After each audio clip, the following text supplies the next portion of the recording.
সজনে পাতার উপকারিতা আর পুষ্টিগুণ সম্পর্কে অনেকেই আমরা কম বেশি জানি।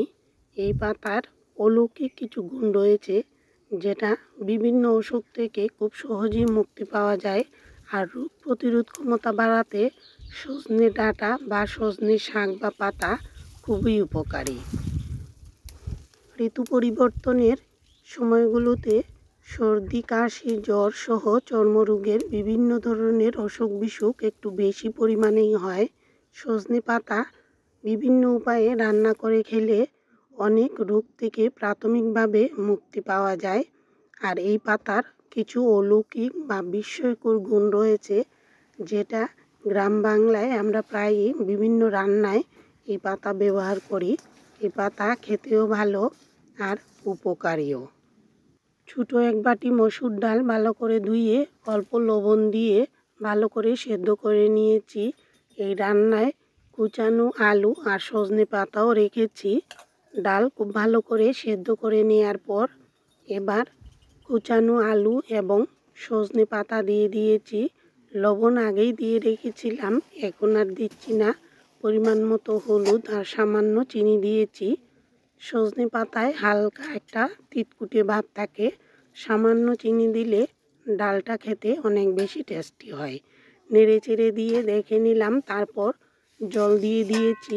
ডাল খুব ভালো সেদ্ধ করে নেওয়ার পর তারপর পাতা আর আলু দিলাম। আলু কুচানো, সেদ্ধ হতে বেশি সময় লাগবে না, তাই সেদ্ধ করে নিয়ে সবজি দিয়ে দিলে খেতে অনেক বেশি টেস্টি হবে।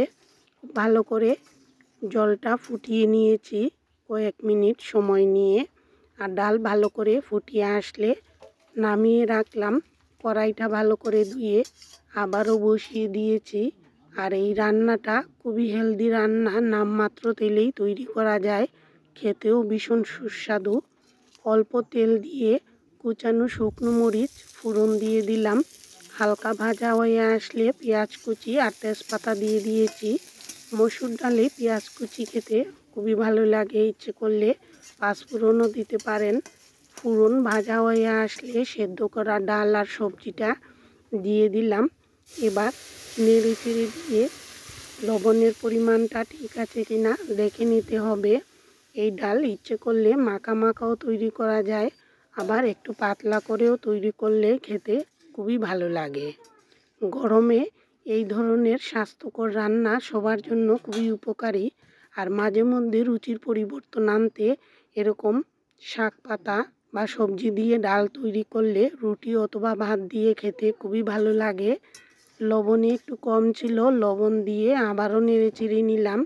আর ডাল বেশি পাতলা করছি না, একটু ঘন করে নামিয়ে নিচ্ছি। এতে করে ভাতের সাথেও খাওয়া যাবে, আবার রুটি বা পরোটা দিয়েও খেতে দারুণ লাগবে।